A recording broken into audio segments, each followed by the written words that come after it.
Top of the hour. Good morning, everyone. I'm Poppy Harlow. And I'm Jim Sciutto. Good Monday morning to all of you. We've got a lot of news this morning on the Russia investigation, on the shutdown ending, federal workers finally going back to work. Big questions, though, is when that back pay comes, because it's not like it just shows up in their bank account on the day of. No, again, now a new deadline for the shutdown. February 15th, can they reach a deal that the president will agree to? Right. The president told the Wall Street Journal this weekend that he's not certain that will happen. For 800,000 federal employees and their families, untold members and federal contractors, these are big questions now. We have our Manu Raju. He's been on the Hill following this throughout. So, Manu, we got through one impasse on Friday, but now already talk of the next deadline. Yeah, that's right. And there's a lot of pessimism as we head into that deadline of mid-February because, in no small part, because of the president's own positioning on this, making it very clear in that Wall Street Journal interview that he would not go for anything less than $5.7 billion, saying that that's what he wants for his border wall. Of course, the Democrats have wanted to give him virtually nothing for that wall. Also, he seemed to reject any notion of providing citizenship for those so-called dreamers and in exchange for a larger immigration deal. And that's one thing Democrats have asked for all along and had been on part of the talks last year that the president rejected. And the president himself is skeptical, too, telling the Wall Street Journal that he believes the chances are less than 50-50 for getting a deal, saying, I personally think it's less than 50-50, but you have a lot of very good people on that board. And by that board, he means that 17-member group, a conference committee of House and Senate negotiators who will be discussing this behind the scenes about coming up with a proposal. Largely in the next few weeks, these negotiations will happen among the leadership level, among the leaders of the House and Senate appropriations committees to see what the White House could get along with. And then if they are close to a deal, perhaps then they will start to talk about some of these things in public. But this is going to happen behind the scenes. The question is, can they get any closer than they did over the last 35 days, which was not close at all? And will the Democrats give the president anything for that border wall? And will the president accept anything less than $5.7 billion? That's why the president and lawmakers themselves come into these talks with a healthy level of skepticism, as the president said. And the lawmakers agree with that. Less than 50-50, maybe even less than that, Poppy and Jim. All right, we'll see where this goes. 3 weeks in counting. Manu, thanks very much. Let's bring in our Jessica Dean in part of a D.C. that is a whole lot busier today than it was just last week or the week before that or the week before that. What are you hearing, Jessica, as you follow the fallout from all of this? Yeah, well, you guys, we're right here by the metro stop that goes to so many federal buildings, as you said, in this area of Washington, D.C. And people who were coming out today seem genuinely excited to be back at work. And that's twofold. The people we've talked to said they are ready to get back in and do some of the work that they know they need to be doing for this country and for their various agencies. They're also really, really excited they're going to get paid, as you've been talking about. And as we have been showing people over the last several weeks, this has really impacted so many Americans all across the country in really meaningful ways, and it has really stretched them to the limits financially.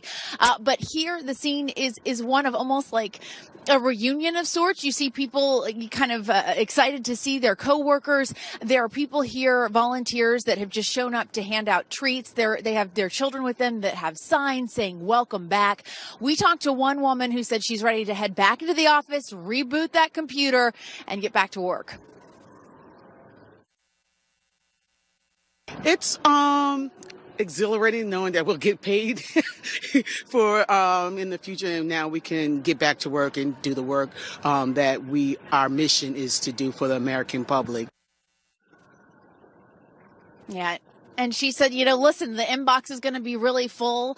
Everybody kind of checking in on everybody else to see what they've been doing over the past several weeks. So many of them have been furloughed at home. They obviously have not been able to do any of the work that they love to do. And we have to remember, too, these are bureaucrats. These are people who are paid to run the government. This is not a political thing for them. This is about doing the work of keeping our country going and running the various agencies that they have been assigned to run. So, Jim, they are happy to be back at work and also looking ahead to 3 weeks from now, hoping that they're not right back to where we all were last week. We'll see. Yeah. And that list we were just showing. In Iowa. Tell us what we're expecting tonight from her in that key state. Poppy, good morning. It's Minnesota cold here in Iowa, and I know you know exactly what that means, as do I. It is very cold. We are inside, but we are in front of the stage here where Senator Kamala Harris is going to be taking questions tonight from our Jake Tapper, as well as from Iowa voters. We're here on the campus of Drake University, and this is really going to be the beginning of a year-long listening exercise and a shopping exercise, if you will, for Iowa Democratic voters and some independent voters as well, looking for an alternative, looking for a choice they will be making. But Senator Harris, as you said, really delivering a big announcement speech in her hometown of Oakland, California on Sunday through a big crowd of some 20,000 people or so. And she also talked about how improbable this run might be, as she said this. And we know what the doubters will say. It's the same thing they've always said. They'll say, it's not your time. They'll say, wait your turn. They'll say, the odds are long. They'll say, it can't be done. But America's story has always been written by people who can see what can be, unburdened by what has been. So hearing those words there, it reminded me of a speech from another junior senator some 12 years ago about this same time. Barack Obama, of course, the junior senator from Illinois, was saying people are saying it's not his time, it is too early. Of course, there will be comparisons and parallels drawn between these two senators. This is a different time, a different field to be sure, but it is going to be one of the largest Democratic fields and certainly the most diverse Democratic fields that the party has seen in recent memory here. So this is the beginning of a really one of the most unwieldy and wide open races that Democrats can recall, certainly in a generation.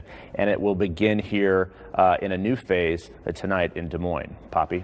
And Jeff, do we add one more name to that list? Not a new name, but you're reporting on former candidate and Secretary of State Hillary Clinton not closing the door on a third try?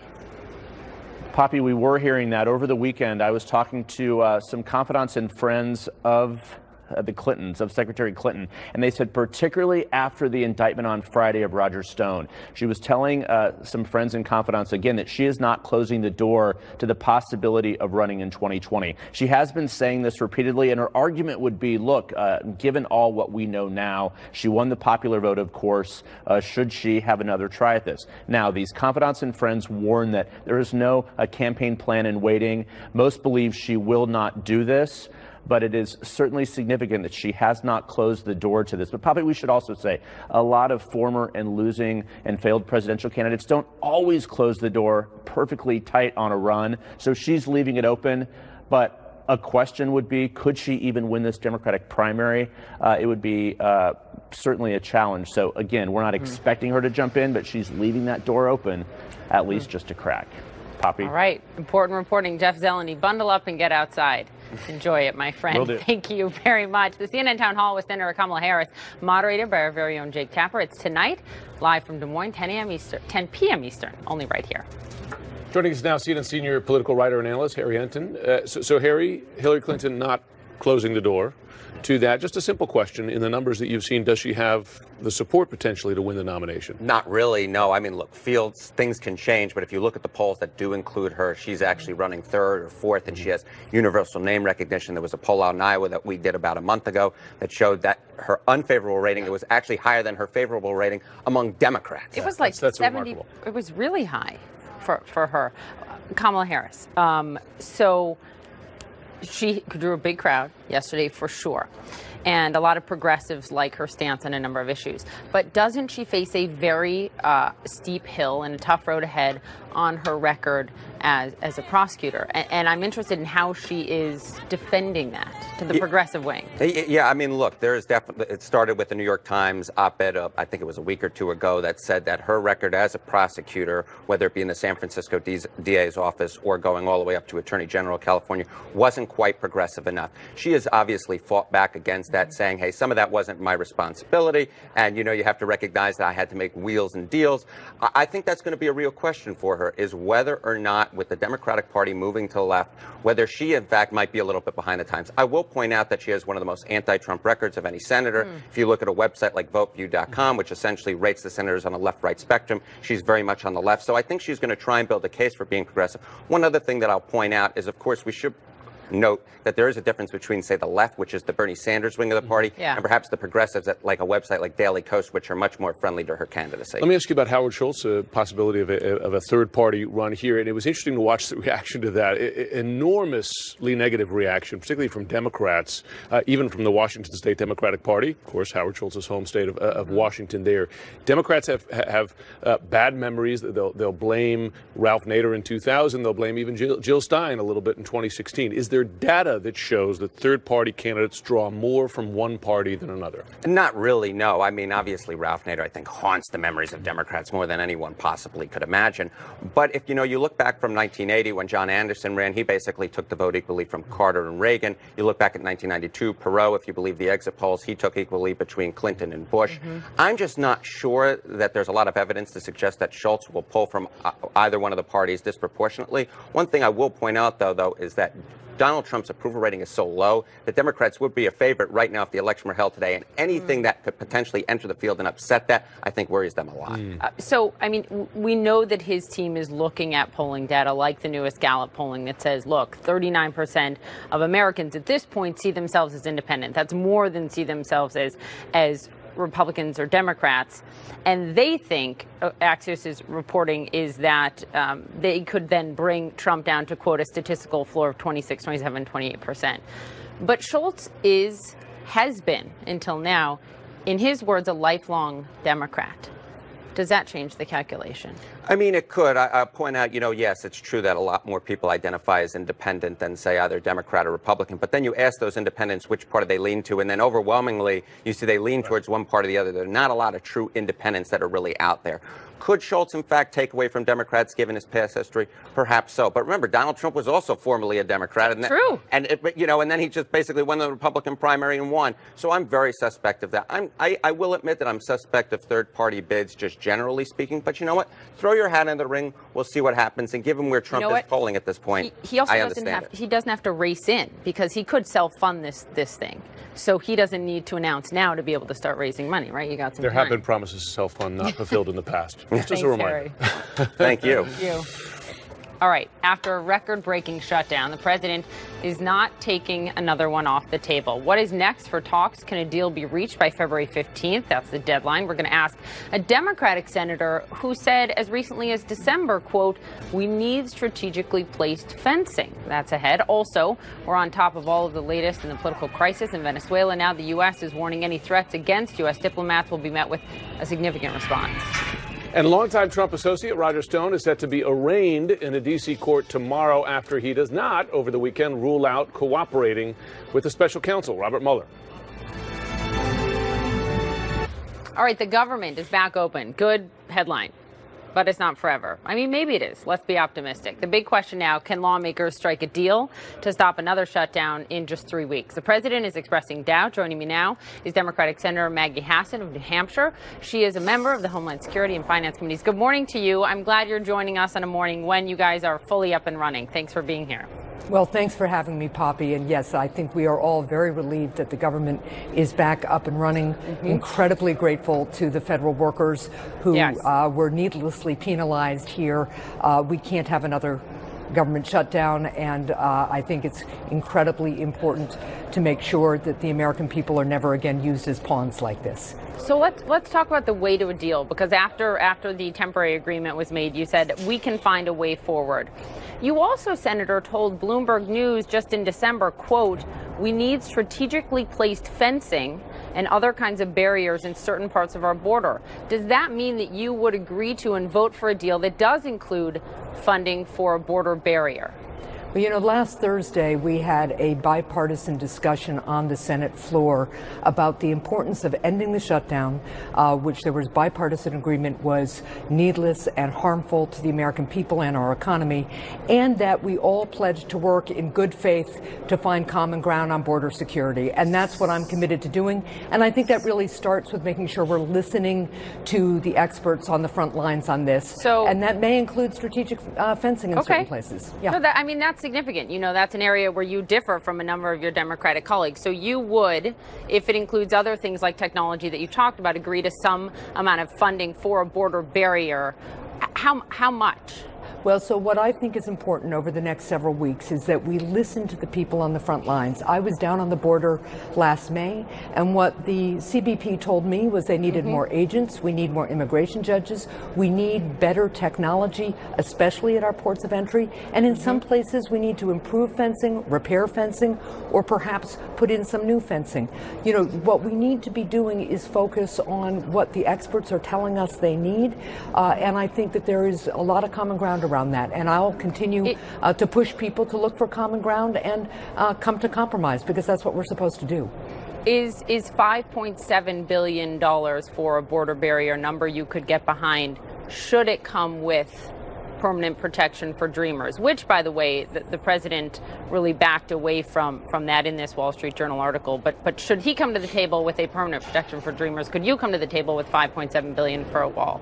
Here's the problem with that whole question, Poppy, is that we have seen that every time the president hints at endorsing permanent protection for Dreamers, the people around him and the far right wing, the Ann Coulters of the world, who make money by being outrageous and unreasonable, pull him back. So I don't think that's going to happen. I think what we should focus on is bipartisan work to listen to the experts on the front lines. They have all said that especially they need more personnel, more technology, and in some places some fencing. And I will continue to listen to them, and I'll continue to work towards that kind of agreement. We've got a group of bipartisan appropriators on this committee of conference. They are people with a variety of perspectives, and I think what we're going to see is them working very hard to come up with a bipartisan agreement here. Let me get your take, since you voted against the majority, if not all, of the president's nominees for the Supreme Court, et cetera. Let me get your read on his nominee for Attorney General, that is William Barr, because Senate Republicans or Republican colleagues in the Senate will begin to advance dozens of judicial nominees this week. That includes Barr. Will you vote to confirm him?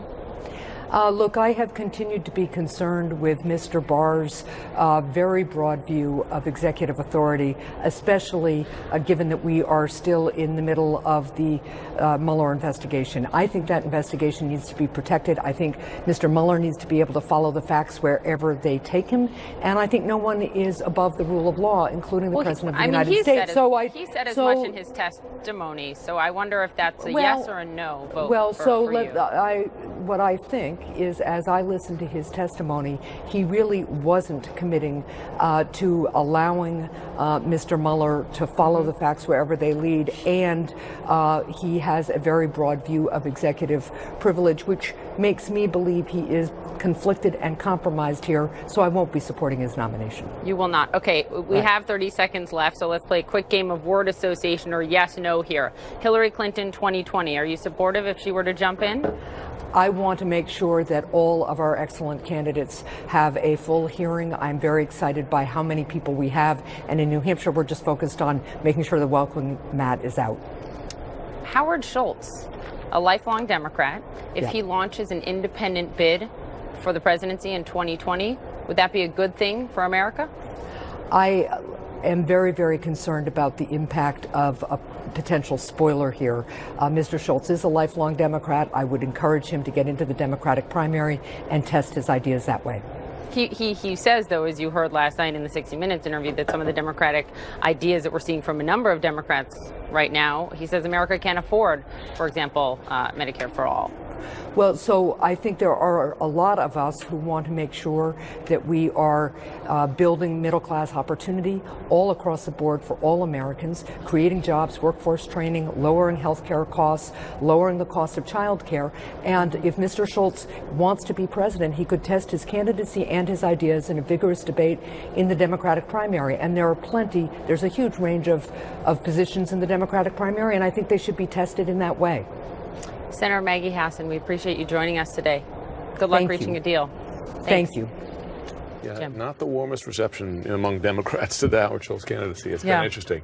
It is becoming the worst growing refugee crisis. Long line. This morning, the head of Venezuela's National Assembly and self-proclaimed acting president, Juan Guaido, is calling for a nationwide protest. He asked the people of Venezuela to hit the streets to demand new elections in an effort to oust the sitting president, Nicolas Maduro. All of this as the humanitarian crisis in Venezuela grows more desperate by the day. Look at these images that our Nick Payton-Walsh gathered exclusive, who, as I understand it, is to bring in food, bring in aid, show the people with goods we can help you more than the Maduro regime. Well, yeah, but that's simply not going to happen, really, without some element of government assistance there. I can't physically see how they would do that. There is need and urgency across the spectrum, even queuing for gas. This is a petro state, an oil-rich state. In one of those areas, that gas is being sold on the black market, causing a shortage, causing people to sleep in their cars for 3 days and nights just to get a full tank. And now we move to the more important part of the crisis, and that's the food. Now, it's staggering to think that you don't know where your next meal is coming from, possibly in a more rural area, maybe, but in an area with glowing infrastructure from its rich past. People literally are going out there and spending $200 American equivalent on a basket of groceries, and by next month that will be worth double in the local currency. It's an urgent problem, and it's self-fulfilling, because you know tomorrow's been more expensive. People charge tomorrow's prices today, but eating out of trash, not exactly a rare thing to see there, and also to people united, frankly, in a daily hunger, a daily urgent need for food, one that puts all the political debate, frankly, to one side. Kate? Nick, Jim? let me ask you this. The Trump administration's making a very public effort to remove Maduro, and I'm curious, among the Venezuelans you met, were people asking for, hoping for American help? To some degree, although I think people are also cautious of the groundswell of fury out on the streets later this week. Jim, Poppy? Well, this is what a country looks like when it collapses. Nick Payton-Walsh, thanks very much. Thank you. Roger Stone mimicked Nixon's V for Victory sign as he left a federal courthouse in Florida on Friday, vowing to fight the charges, there it is, and saying he would not testify against the president. But over the weekend, he shifted his tone a bit. What is he saying now? Into cooperating with the special counsel, Robert Mueller. Moments ago, he was seen waving the cameras as he left his home there in Florida. He is out on bond after the FBI arrested him, you'll remember, on Friday morning. The longtime Trump advisor faces charges of obstruction, witness tampering, 5 counts of lying to Congress. At first, both outside the courthouse and in several interviews, Stone said that he would not testify against the president. He said he would fight what he called false charges. But then, over the weekend, his tone seemed to change. Any chance you'll cooperate with Special Counsel Robert Mueller if he asks? That's a question I'd have to determine after my attorneys have some discussion. If there's wrongdoing by other people in the campaign that I know about, which I know of none, but if there is, I would certainly testify honestly. I'd also testify honestly about any other matter, including any communications with the president. It's true that we spoke on the phone, but those communications are political in nature, they're benign, and there is certainly no conspiracy with Russia. The president's right. There is no Russian collusion. He's never. Let's discuss this with Jack Quinn. He's CNN legal analyst, former White House counsel in the Clinton administration. So, Jack, discounting here because Roger Stone has not proven himself, shall we say, a trustworthy witness, at least in public in this investigation before. But do you find something significant there? Because missing was the bravado from Friday saying, I will never testify against this president. He seemed to have been listening to his lawyers, perhaps, over the weekend. Yeah, that may be the case, Jim and Poppy. I think let's remember that Paul Manafort turned out to be trying to work both sides of the street. Stone may be doing the same thing. He certainly wants to ensure that he behaves in a way that buys him a ticket to a pardon if he needs it. At the same time, he's doubtless not wanting to cut off all possibility of cooperating with the special counsel because, as we well know, Donald Trump is famous for many things, one of them being turning on his friends. So, I think Roger Stone's just sort of playing both sides of the street here. And by the way, it's not clear to me that Roger Stone has much to give. For one thing, we know that he has puffed up his involvement in the campaign, puffed up his involvement with WikiLeaks. When he's telling the truth, it's hard to tell. When he's lying, it's hard to tell. So I'm not sure how good a witness he is. But obviously, if he helps to complete the necklace that links Russia and the campaign, then he has value. And that, by the way, people on the Trump side like to say, this doesn't prove a conspiracy or collusion, but none of the filings that the special counsel has made were meant to prove the whole case. This is a piece of it. And Mueller has been rigorous, and he has never been demonstrated to have made an error in the factual statements he makes in these charges. So, I think he's building a case, and clearly from this indictment, including, as we've discussed in the past, the now famous paragraph 12, indicating that there was clearly linkage between Stone, WikiLeaks, the campaign. He's really drawing the line between the Trump campaign and Russia. Yeah, paragraph 12 was the point in there where it talked about a senior Trump campaign official who was directed by someone else. Question, of course, being, was that someone even more senior in a small campaign circle? Sorry. Or the candidate, or somebody with authority to speak for the candidate, as, for example, a family member might be. There's an interesting take, Jack, and I wonder what you think. It's an op-ed this morning in the Times by Julian Sanchez, an intelligence expert at Cato, who says, look, because, Roger Stone is so untrustworthy as a witness, this may be a play by Mueller's team, especially the early morning FBI raid, to get to his devices. And if he used, for example, WhatsApp, an encrypted platform, they'd need a passkey for that. And the charges levied could help them get that passkey. Do you buy that? What do you make of that? That his devices may be actually a lot more helpful to the Mueller team than his testimony? Well, I agree with it to the extent that his devices don't lie. They are what they are. So they're more reliable than he is himself. Having said that, let's remember that Stone has known that the bullseye is on him for quite some time. So he had to know that this raid would be coming any time now.